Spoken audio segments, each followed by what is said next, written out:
Welcome to the AnteDote. This is Greg McCarran. And this is Jeremy Roth-Cushell. Well, Jeremy, I think you have uploaded some of our videos from Iowa this past weekend, where we mainly you, but I guess I tagged along with you, chased around various Democratic presidential candidates, and so I think some of those videos are up right now. But I think it might be instructive. Go ahead. So far, only one. I've only got Oh, the okay. Senator Kirsten Oh, Gillibrand okay. video up so far. Yeah, we'll be putting some other ones up with some very interesting uh, I guess you might call them confrontations, conversations, or lack thereof conversations, as well as a live stream that we did immediately after leaving this Iowa Democratic Hall of Fame event in Cedar Rapids, Iowa, outside of the Veterans of Foreign Wars building there. We'll upload all of this later, but it was quite an interesting weekend to say the least, and I guess maybe before we get into I guess what we're going to talk about here with the information we were handing out with in terms of flyers and attempts to get into the hands of various Democratic presidential candidates and also grassroots organizers for various candidates, particularly within military and veterans fairs. I guess maybe we should.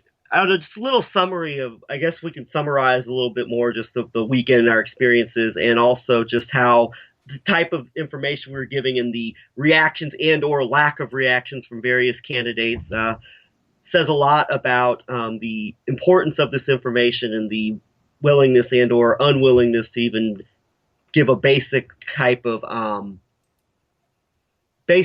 correspondence regarding said information and just what it might indicate about the 2020 race and some of the observations we have about how 2020 might be shaping up just based on some things we saw this weekend. Yes, it was interesting. I don't think I've ever been to this kind of event with the presidential candidates all come together. They all coalesce around a singular place in Iowa, and so we were able to attend some of these coalescing events, and it was very interesting to speak with people who were on the ground, people who were involved in the local campaigns. And we've done a few summaries of this along the way, and we did record a video. It wasn't a live stream, but we recorded that video that you were talking about in front of the VFW in Iowa. Where was that? In Cedar Rapids, right? Yeah, we were in Cedar Rapids, yes. And it sounds like there's a good bit of wind noise on there, but we can likely still get it up there so people can hear our immediate take on I that. thought from a symbolic perspective, it was appropriate that it was after we interviewed the military congresswoman Tulsi Gabbard, the ostensible anti-war candidate, after you had tried to talk with her about information relating to important high technology transfers that we're going to get into here pretty soon involving Israel and also, Russian intelligence. So it was kind of apropos to film from there. So I agree, and it is. I would say it would be accurate to say that of the entirety of the 2 days, where there was first an event on Saturday in Des Moines, right in front of the Capitol building, actually. And then on Sunday in Cedar Rapids, in front of a hotel where they were throwing this Iowa Democratic Party Hall of Fame awards, and a lot of the presidential candidates coalesced there, along with the Young Turks army. They were there. They put in a bigger showing, really, than any of the supporters of any of the presidential candidates, which was interesting. And so we'll talk about that. But in terms of these 2 days, I really think that the most connection and the most interest, actually, for these kinds of issues were shown by people related to the military, which would include, I stopped at a booth on Saturday of the Iowa National Guard, and the fairly young guy who was manning the booth was interested to hear about this question of the Pentagon cloud, the JEDI cloud, and then also in relationship to the history of Israeli intelligence penetration of the U.S., attacks such as the USS Liberty, but also this long, increasingly obvious history of the high-level penetration of Israeli intelligence by Russian, formerly Soviet intelligence. And he was interested in accepting the information that I had printed up, and Brendan O'Connell had put out some flyers right just in time, really, for me to get them printed out before I came up to Iowa. And so I chose to do two different flyers, front and back, one more focused around the JEDI cloud. JEDI stands for Joint Enterprise Defense Initiative. I can't remember what the I stands for, but this question of first of all, the proposal that's on the way, they're just now running the last bids for it. I guess there's some hang up legally about it potentially at the last moment, but to outsource the entirety of the cloud infrastructure of the Pentagon and to put all of its data into the cloud and to outsource it to a corporate contractor. At this point, it's down to between Microsoft and Amazon. And of course, the question of Microsoft is really the most blatant and obvious question about the obvious penetration of high-level Israeli military intelligence. And we can get more into this a little bit later on, but just that the company Adalom, which was purchased by Microsoft and then turned into it's a cloud infrastructure security division, really. And I think that this also really explains the way that Talpiot is meant to work. So it's a perfect example to understand why Talpiot is not a nothing burger, as people like Ryan Dawson have tried to argue. It's just a Operation Tapia. Who's Jeremy? This is Jeremy, and I would say that it was interesting to talk to people who are involved in these military affairs, such as this National Guardsman who was interested in the information and took both of the flyers. But then that very same day, on Saturday, the person who seemed to show the most legitimate interest in this question, and she seemed actually surprised to hear about this, but concerned, was Senator Kirsten Gillibrand, from the junior senator from New York, who made it clear on the record with me that she was on the Armed Services Committee, that she took these kinds of things very, very seriously, and she was going to be looking into this in a serious manner.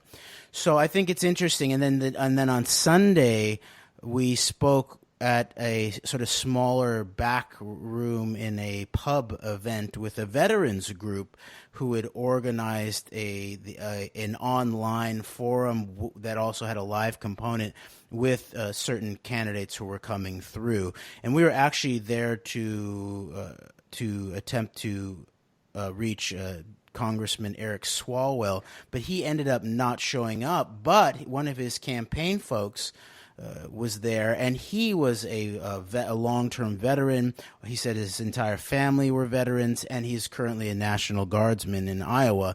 And he was also very interested in these issues, and he took our information and he gave us his card. So we will be following up with him. But then also the leader of the veterans group who had organized this, he was also very interested in these issues, and he made statements about how he felt like these really important, these big issues, such as we were discussing, seemed to be decided way out of. He seemed to feel like he was helpless or didn't have any impact on these kinds of decisions, and that these kinds of decisions were being made at a level maybe even beyond the entirety of what military folks or veterans even thought about them in terms of national security. And then the other interesting conversation that we had at that event was with the presidential candidate Marianne Williamson, and she was she was sort of interesting, and you've done a little bit of research about some of the statements that she's made about that could be related to this area. Greg, do you remember any of the things that you found out? Yeah, basically, there was, I guess, I don't know if she was holding a town hall style meeting around the time she first announced her candidacy for president. And this, by the way, is covered in a Washington Post magazine article about Mary Ann Williamson that was published within the last couple of months. We'll link to it in the show notes for sure. But Mary Ann Williamson was asked I believe, by a female military personnel. I'm not sure if she's active or past military nonetheless, about bringing U.S. troops home from Afghanistan. And Marianne Williamson kind of equated the weighed her devotion and her care for issues related to military issues with a concern about whether or not the women of Afghanistan would still have protection from the Taliban if U.S. personnel were to leave. So, and then in addition to that, Marianne Williamson is somebody who's very much involved with a lot of new age kind of spiritual style movement. She's very much into the Oprah Winfrey sphere, and also by extension, kind of Rabbi Shmuley Botiak, of course, the hardcore Zionist Israeli rabbi who is friends with so many different Hollywood style figures, and her comments on Israel are a little less clear, but I mean she clearly has kind of I think at some level a sympathy at the very least for Israel and the idea of the Zionist project based on her own Jewish identity. And she's made noise about the U.S. being a fair broker between Israel and the Palestinians, but not much else outside of that. So particularly this quote regarding Afghanistan, and also maybe a little bit of unclear stance regarding Israel, is questionable to say the least with Williamson. But Marianne Williamson had an extremely interesting reaction to this question, to this flyer that we handed to her, and it seemed like it was a genuine expression of surprise that there were elements of Israeli and Russian high-level intelligence working together. Yes, and so she's a perfect example of the someone who believes or communicates the liberal Zionist and also even the standardly pitched liberal foreign policy perspective. Like that, what you talked about in relationship to what she was saying about Afghanistan reminds me of what the line that Code Pink was exactly taking at some point. And so it seems to fit in with that. But I think her interest and curiosity and actually sort of apparent surprise at hearing what I was telling her about this potential Israeli intelligence penetration of the highest levels of Pentagon cloud security, but then also what was most surprising to her as a potentially good liberal Zionist of some sort was that there was a Russian and previously Soviet penetration of Israeli intelligence. She was like, they wouldn't let them get in. And so then I brought up, I was like, are you aware of Avigdor Lieberman? And she said she was not. So I informed her about who Avigdor Lieberman was and the fact that serious elements of serious swaths of the Israeli intelligence community are very wary of giving Lieberman himself certain briefings because he has been identified as a very likely security breach by highest levels of Russian current intelligence. So that was it. I think it showed how these kinds of issues can reach certain people in a way that maybe I would like the issues of really taking on the fraudulent nature of the war on terror and September 11th are maybe a little bit brutally frontal for certain people, and that these kind of issues, talking about cyber compromise and the compromise even of Israeli intelligence by the Russian and former Soviet sphere, there's some traction there, and at the very least it opens the door a little bit for certain people to begin thinking about these kinds of things. So I think that there's a lot to think about in relationship to this, and we'll continue to work on figuring out how to to reach out to both the maybe the average politically interested person, but also some of these politician types and people running for office. And so I would just also ask Brendan to spend a little or spend a lot less time on using certain really nasty ways of attacking maybe people like Cynthia McKinney, and the amount of time they spent on speculation about where Adam Green was in Rome and all of this type of thing, and really help us hone in on this key information that he's continuing to pay really important attention to, and spend that time on fixing up this flyer, really get it filled out to really tell more of the story, fix it. Pwned there's no O in pwned, just so that before it hits outside of the Amazon and Microsoft HQ, that it speaks to the hacker mindset in an authentic way. So that's my take on that. But meanwhile, these flyers ended up with the key points and the key articles ended up in the hands of the folks on the ground in these campaigns. Like, for example, I handed it out at all of the booths I could of the campaigns that were represented on Saturday in Des Moines. That included Elizabeth Warren's people, and it looked like the woman who was really in charge of the booth, I had handed it to another woman, and the woman who seemed to be in charge of it, she showed a lot of, and she's like, let me see that. I want to look into that, when she'd heard my brief pitch about it as I was leaving. So I think that there is a lot of possibility to begin to reach people, especially here in the United States, in terms of our context of where the presidential campaign begins to ramp up. And so even more of those contacts directly with the candidates happened on Sunday.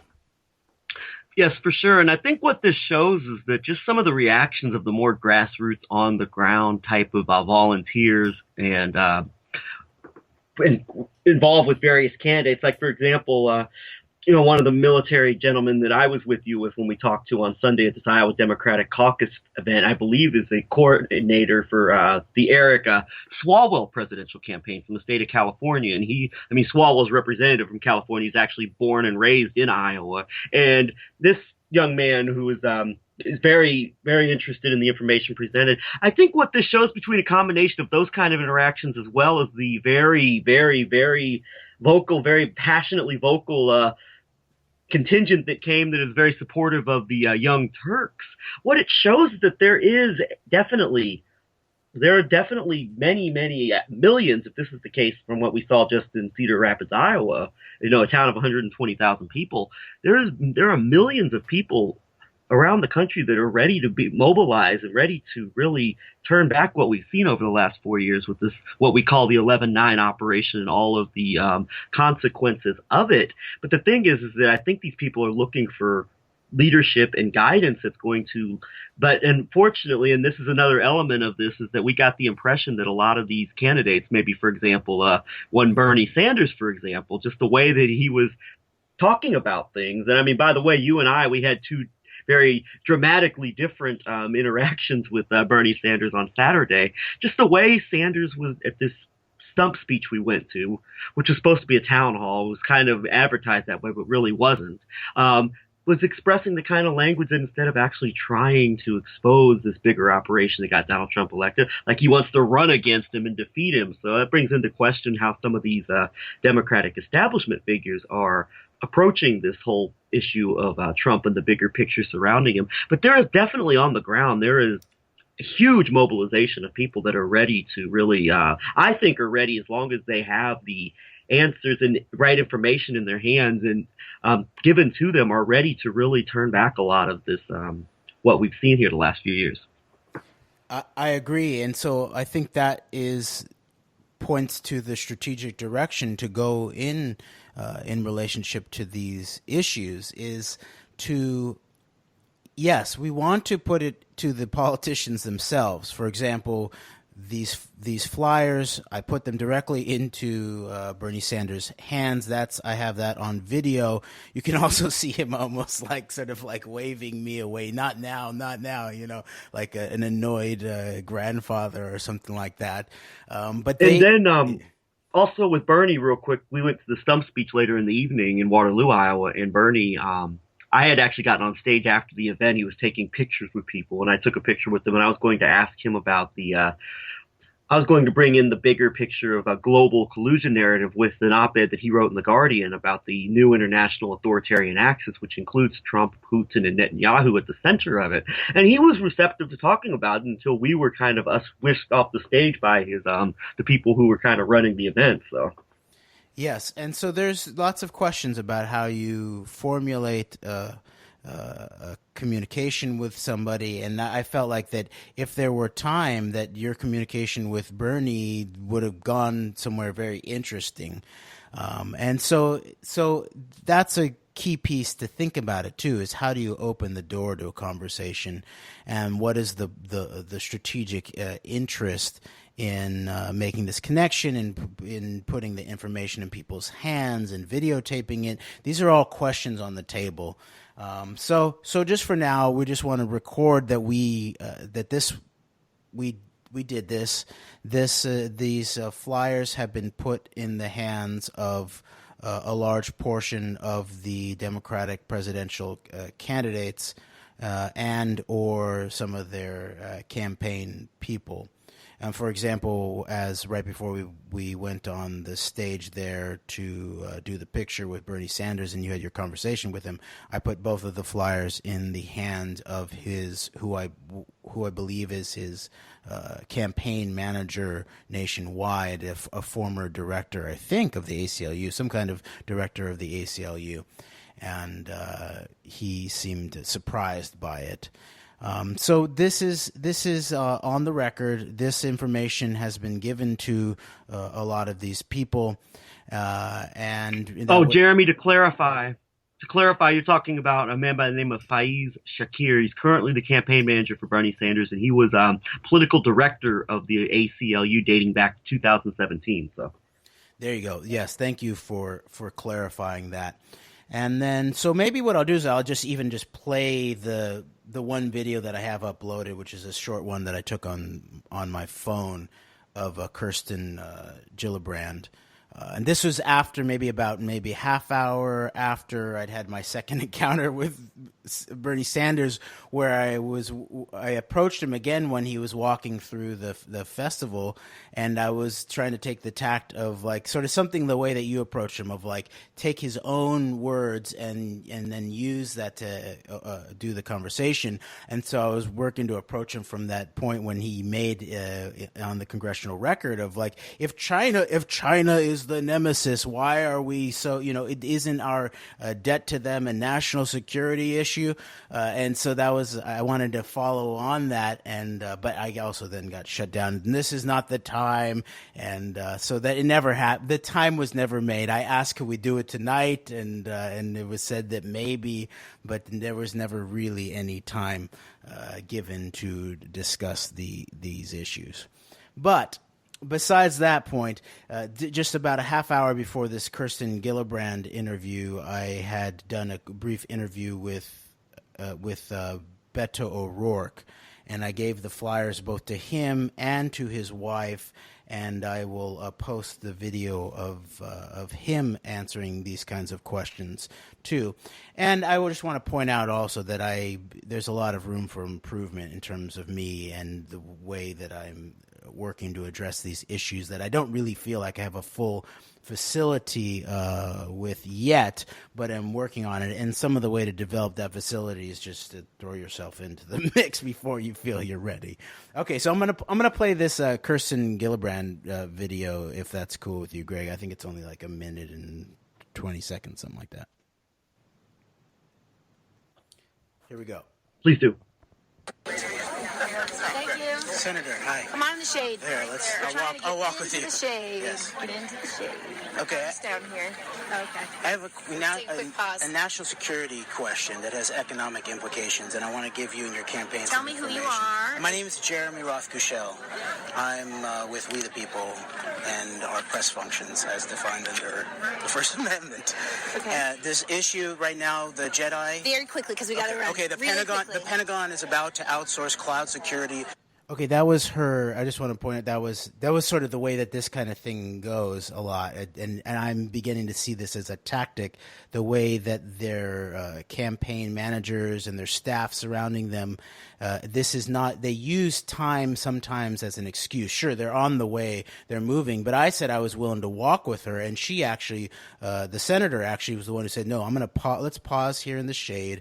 You can ask your question." And her aide there to the side jumps in really quickly, and I don't know whether it was because of the nature of what it's beginning to sound like a serious question, or whether it was a legitimate time concern. But I saw this over and over again, and we saw this together on Sunday at the hotel when a lot of these aides are just running massive cover, even blocking. Like Senator Cory Booker's people were like blocking like a football team for him when when he had first engaged with me, and I was going to give him the flyers, and they started blocking around him on the streets of Des Moines, and refused to allow me to actually just address him directly, saying we're too busy, and meanwhile they're walking, they're not saying anything.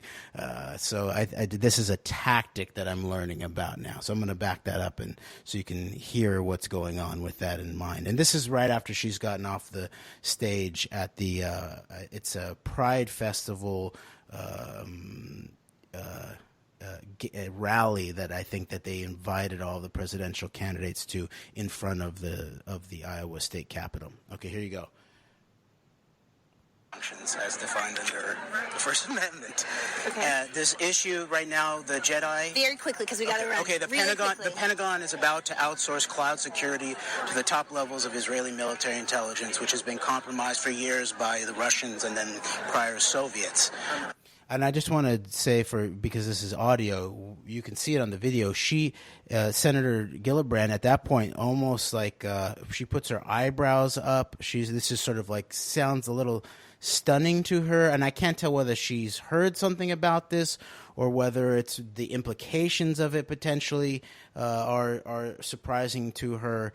But then she also starts nodding her head when talk about how the history, I believe of the history of Russian penetration of Israeli intelligence. So I'm going to back this up again. The Pentagon is about to outsource cloud security to the top levels of Israeli military intelligence, which has been compromised for years by the Russians and then prior Soviets. Microsoft has put its cloud security in the hands of Adalom, which has been started by 3 Talpiot program members, the highest levels of Israeli military intelligence. Do you have any concerns about putting our Pentagon entirety of all of our data in the hands of a potential, foreign government, and also back channel to potential Russia and China? So I've been on the Armed Services Committee now for 10 years, and I can tell you that we take national security very seriously, and we are aggressively looking out for how we have to be cyber secure. And this is an issue I will look into, I will delve into deeply to assure that we are not beholden to any other country and that we are not at risk by any other country. All right, well, thank you for your answer. All right, thank you. Okay. So that was she doesn't say exactly what she's going to do, but she does commit to looking into this issue very deeply, that she wants to make sure that we're not beholden to any other country. So there's, at the very least, the words are open to discussing this matter, which was very different actually than most of the other candidates that we had any contact with.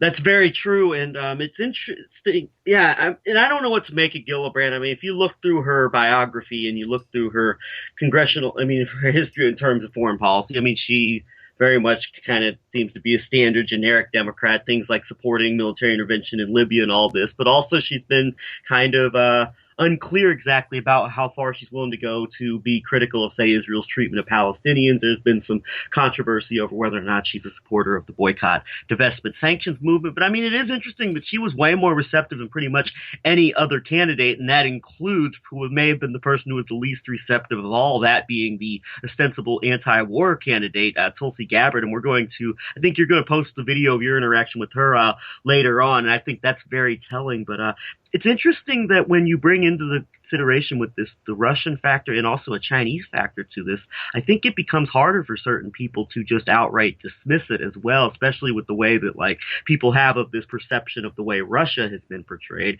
And so when you add in when you bring Russian factor into this Israeli element of it, I think it gets very interesting in terms of the kind of conversations that could be had as we continue to refine our approach to talking to people about these matters and discussing them in general. Yes, I completely agree. And just quickly on Gillibrand, it does, yes, she looks like sort of like standard sort of the centrist Democrat national security set. But on this issue specifically of boycott, divestment, sanctions, originally I think she was in support of the anti-BDS sort of make it semi-illegal bill, and she was then lobbied by Palestinian solidarity activists, Jewish Voice for Peace activists, and she changed her mind on it enough to the point of where and certain statements she's made have put her on the target list of even people like Aaron Klein at Breitbart, who I believe wrote an article about how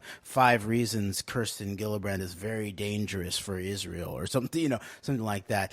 Your other point about the question about the Russia and China component of this is it's not only a key piece of the reality that needs to be broken down here in relationship to these threats, but it also is strategic politically, and it does open the door. And at the same time, I'm also wary of getting too deep into falling into the easily done sort of the xenophobic component where we don't actually deal with the hardcore domestic criminality, long-term criminality, not only domestically but in terms of the foreign policy issues and all of that that's centered here. But I think we can walk and chew gum at the same time, and the politically strategic elements of dealing with this moment of where we're in the midst also of the end of the Mueller investigation, and now what's Congress going to do with it, the Russia component of that, but then in the background even there is this even China and definitely Israel and Arab Middle East component to all of that that's increasingly being even exposed in aspects of the mainstream media, even to the point of where there's New York Times articles about the UAE leader, and where to the point of where people like Seth Abramson are in the midst of driving his car. He tweeted out something like that he had a recognition that the Israeli connection, the Russian-Israeli intelligence connection, was the key to uncracking this whole story. So in the midst of all of that and a presidential campaign, this is a very rich terrain of political talking points in many ways that can be used to open up conversations about even the wider array of issues that we think are important. Very true, very true. So I guess now we should, move on and bring in a little bit more of a historical picture of this. I know that you have a number, Jeremy. I know that you have a few articles that you want to read from that I think will shed some light on a bigger historical picture of this. A lot of this technology transfers of what we're seeing going on now with a longer term network of a longer term operation that's been going on. It's even linking elements of the highest levels of the U.S. kind of what think tanks we know of, such as the Rand Corporation, historically at a very high level, to some of the longer term machinations. So I'll let you, if you have any articles pulled up that you want to start reading from that are instructive, I'll let you choose from those. Okay, yes. And I just want to first try to get out of the way this very current issue of the JEDI cloud and what it really is. And I imagine maybe what we'll do is turn these issues into a bit of a series that we'll do, maybe semi-similar to what we did in terms of 9/11 to 11/9, but something that's really focused on exploring the terrain, the current terrain, but how it's tied into the history of this technology compromise, the national security issues, the legal issues involved with the current cyber moment, and this deeper issue of technology transfer over decades, but also espionage and the penetration in relationship to these questions, specifically and most obviously via Israeli intelligence. But then beginning to plumb these questions about some of the institutions in the United States that represented the places where these penetrations were most obvious, and let's begin to draw out where then the mole hills in many ways of some of these operatives actually existed rather than these singular penetrations. And that's why some of those articles that we were finding from the 80s really in terms of EIR that were talking about the deeper components of the Pollard spy scandal and how it represented a potentially Soviet-Israeli intelligence mole nest in many ways, and then who is the Mr. X in a similar way to the mega question in the 90s that it turns out that mega was more likely a group. In many ways, mega actually was more of a network. Similarly, surrounding the Pollard so-called penetration, because actually it wasn't really quite a penetration. It was facilitated from within, it looks like, in a deep, deep way. So it wasn't really quite a penetration. It was actually the sucking sound after the penetration had actually happened. And that surrounding this whole Pollard question, there was the question of a Mr. X, a guy who was, maybe it was said to be a guy who was helping Pollard out in terms of giving him file names, telling him where to look, helping him cover his tracks and all of that. But it looks more and more that the actual proper analysis is of a Mr. X committee, as some of the key EIR writers would have put it. So that's some of the issues that we want to deal with. But really, I want to just hone in on this question of the current moment of the JEDI cloud and the Pentagon. Where did this come from? Where did this question of outsourcing the Pentagon, first of all, sort of to create a Pentagon cloud, and then to outsource it to a corporate bidder, and then to which corporate bidder? Where did all of this come from? And why is this coming on the scene so fast and furious in a way, especially since you would imagine, or at least I would imagine, that the Pentagon, which has access, I would imagine, too, if it really wanted to NSA programmers, hackers, they're some of the best out there.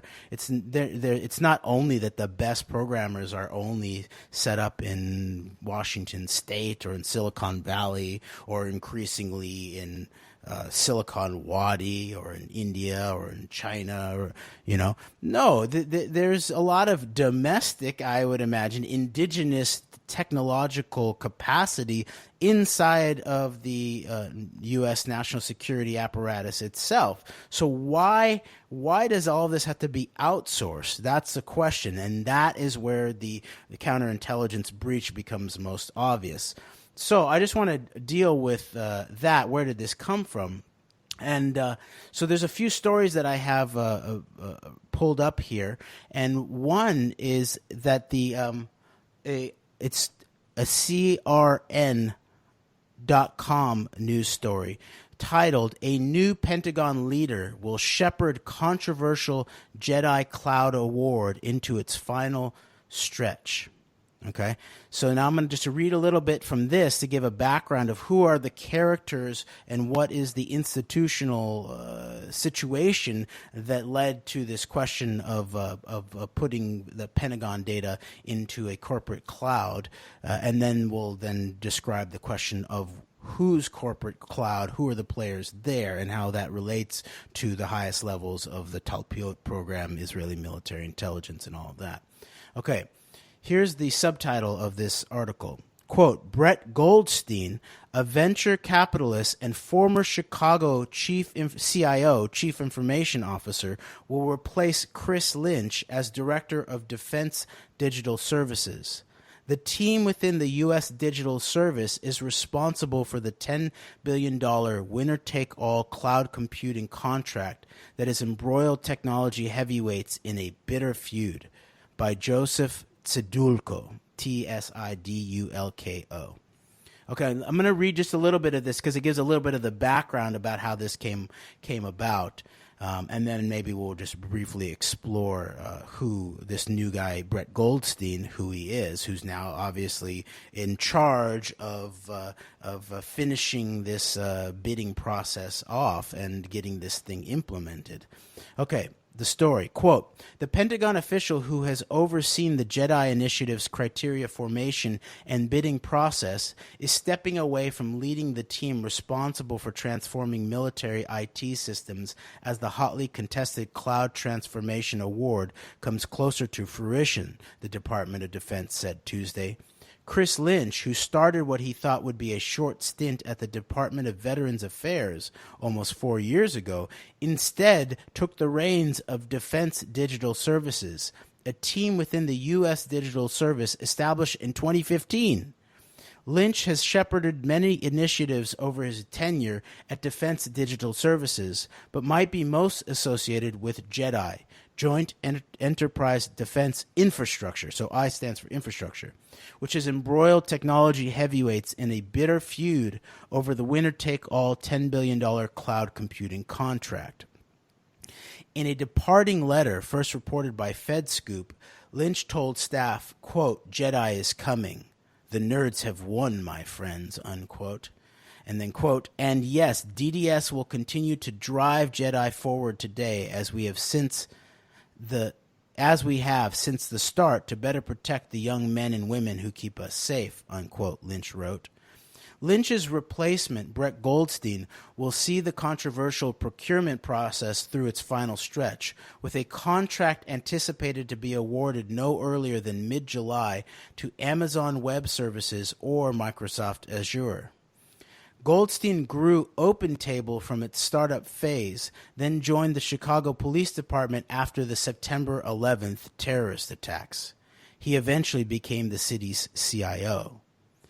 And a little bit, unquote, I'm going to just maybe read a little bit more of this, but I just want to point out that this is so recent that the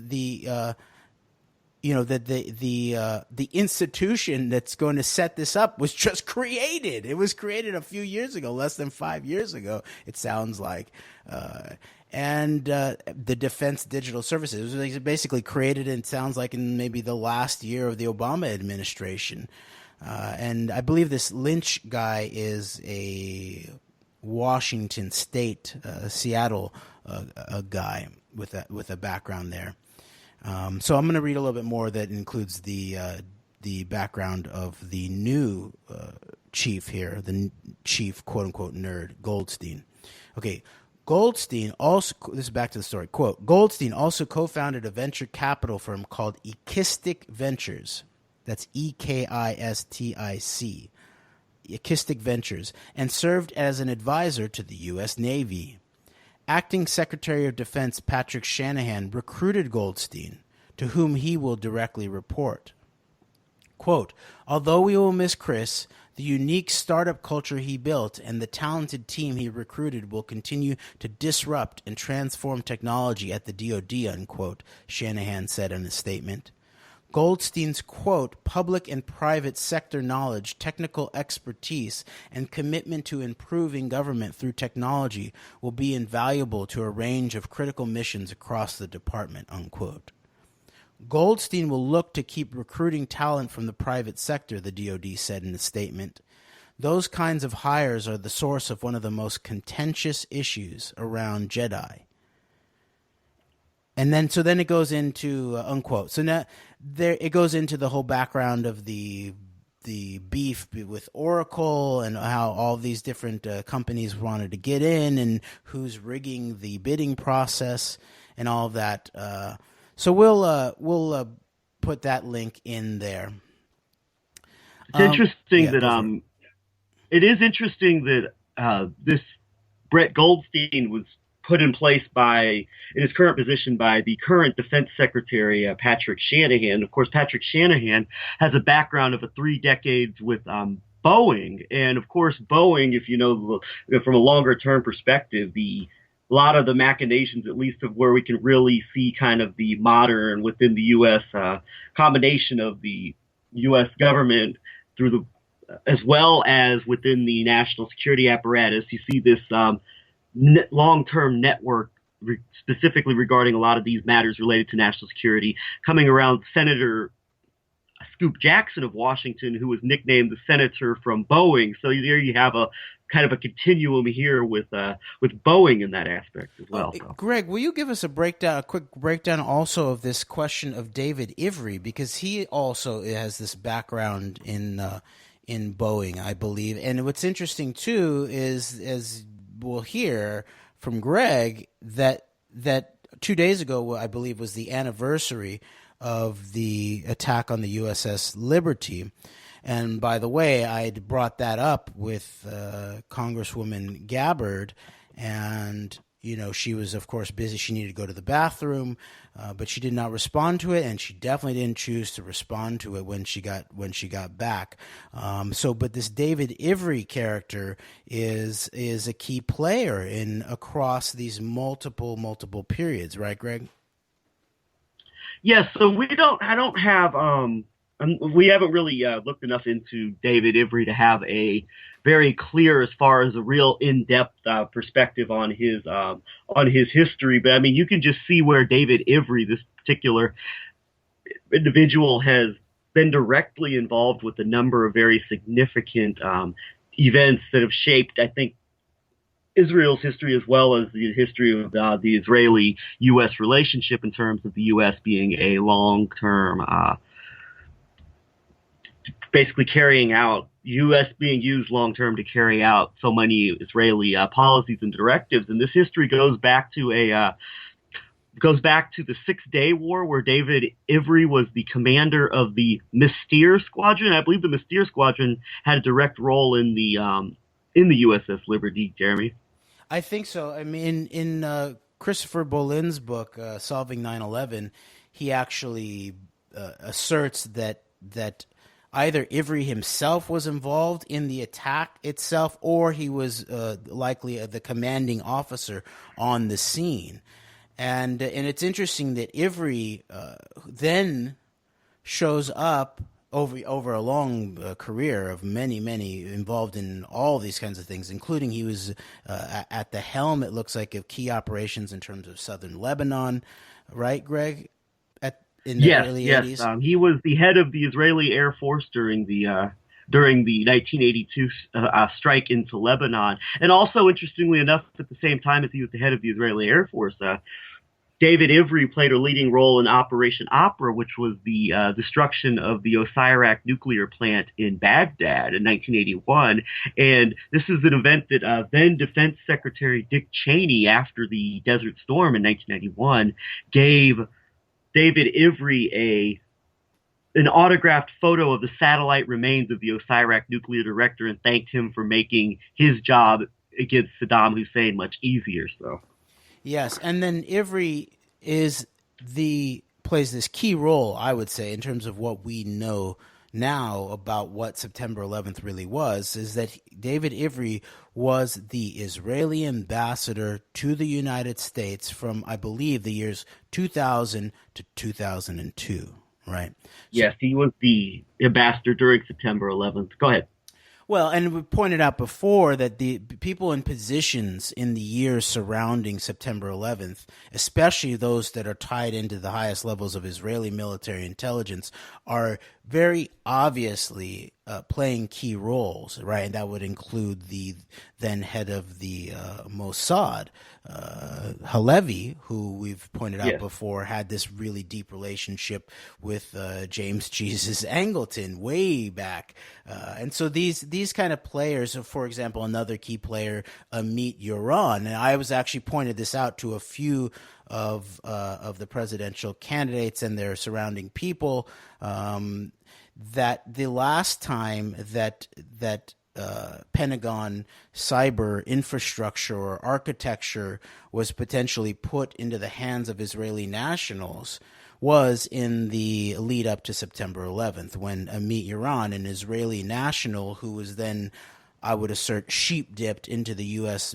Military, was put in charge of Pentagon cyber architecture, it looks like. And then he makes his way through a whole series of positions, including after Homeland Security is created. He becomes the cyber czar there. He also then, I believe, heads up the so-called CIA's venture capital group, the InQtel, and he's also has a grouping of brothers who are all involved in this high tech. So I would just say that people who have and Amit Yoran has a immediate connection with Guardium, the company Guardium, which should be looked at as basically the public face of, if InQtel is the public face of CIA venture capitalism, then Guardium looks like in many ways it's very likely the public face of something like Unit 8200 venture capitalism of some sort, or even maybe just of Amman in general, of Israeli military intelligence in general. So I just say that the people in these specific positions, especially in the years surrounding September 11th, I think we need to look at very carefully. Yes, and most recently, after he was the ambassador, the Israeli ambassador to the U.S., David Ivry became vice president of Boeing International and the president of Boeing Israel in September 2003, and he's been in that position ever since. So, according to his executive biography on the Boeing website, he represents the company's business interests and coordinates company-wide business activities in Israel. And also, another interesting side note about his history is he is a board member of Technion University, and Technion University is one of the epicenters of all of this Israeli high-tech. A lot of what is going on within this this relationship with Talpiot and Israeli high tech, and Israeli co-opting and taking over so much of high technology. So very interesting, and we're not quite. I mean, there's more to learn about David Ivry, and I mean, certainly we'll continue to look into him more and more. But I thought it was good to bring in at least like a basic, put the name out there on the record with kind of a basic biography to put his name out there on the record and show that this is indeed another person who's very much connected to so much of this historical nature of this, and in his current role at Boeing, it makes you wonder, and we'll just have to start really looking into that more and more. We just wanted to put Ivry on the record with kind of a basic biography as we continue to learn more about him as time goes on. Yes, and thank you for picking up on this question of Shanahan being the one who's now named Goldstein to be the current one in head of this entire scenario. And he, it's interesting. He comes from Open Table, like how you're going to get reservations, but then he ends up being in the heart of the Chicago Police Department, and ultimately ends up working under Rahm Emanuel and setting up cyber infrastructure there. But at the same time, it looks like he's coming up under a guy named Michael Masters, who has become the head of the Secure Community Network, that is tied into aspects of the Kansas City Library case. That's where I became aware of it. What's been titled by the then head of Jewish Federations of North America as our quote unquote Jewish Homeland Security, and that was along with Homeland Security, SCAN, Secure Community Network, was the organizer of the so-called training trip that both of the two men who were most involved in grabbing and arresting me at the Dennis Ross event that we were at in 2016, that they went on to Israel just months before the Dennis Ross event. And so a scan is an interesting piece of all of this, and this Brett Goldstein history in Chicago PD under people like Michael Masters there, and then people like Rahm Emanuel, I think is very, very, very telling and very, very concerning. And so we'll continue to follow those threads. And obviously, these topics are going to take some serious time to unpack, and for us to begin to figure out the analysis and to produce it over a series of shows. Maybe we'll do it all in a row. Maybe we'll do it over a series of different weeks. But before we finish today, and we just have a few minutes left, I wanted to shift over just really quickly to the question of the Microsoft question, because I did pose whether if AWS, Amazon Web Services wins or Microsoft wins, there's still the question of Israeli and Russian military intelligence involved. But we'll put aside the question of Amazon Web Services, where there's the question of the C5 consortium that AWS has been involved with around the world, especially in Europe and Eurasia, and a figure like Viktor Vekselberg, a key Russian Zionist oligarch close to Putin, who is implicated in many ways in the Trump-Russia story, has been associated tightly with that venture, C5. But we'll put that aside for now and focus on Microsoft, because Microsoft is obviously where it's so blatant what's going on here. And Microsoft bought this company, Adalom, just a few years ago, and we'll link to the Wikipedia of Adalom, and I'll just read from that a little bit. Adalom is a cloud security company based in Menlo Park, California. It secures enterprise software as a service, SaaS application usage, audits user activity, and protects employees and digital assets from threats in real time. Adalom was reportedly acquired by Microsoft for $320 million in July 2015. The Adalom product, i.e. cloud security, was rebranded as Microsoft Cloud App Security and announced in general availability as of April 2016. History. This is Wikipedia. Adalom was founded in 2012 by Asaf Rappaport, Ami Lutwak, and Roy Resnick, who are former members of the Israeli Intelligence Corps Unit 8200 and alumni of the Talpiot program. Adalom's namesake originates from Ad Halom, otherwise known as, quote, the last line of defense, unquote.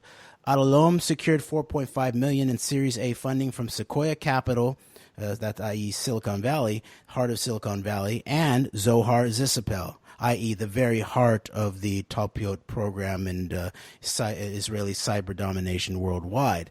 The company secured $15 million in Series B funding, led by Index Ventures, with contributions from Sequoia Capital Israel. And I just wanted to point it out, and we'll link to all of this, is that when I looked on Asaf Rappaport, who's now been put as the head of Microsoft Israel's research and development, and obviously his company is the perfect example of what the Talpiot program actually is. It's a hardcore corporate scale industrial mole program, right? So his company is now running cybersecurity for Microsoft, and it is in the last running to be in charge of the Pentagon cloud. And if you go look at his background, he worked for McKinsey and Company, the key consulting company in Greater China. So we will have to explore some of these other Eastern connections in the coming weeks. But until next week, Greg, thank you so much for our time in Iowa and for all of your work, Greg. AnteDote. Yeah, same to you. Thanks.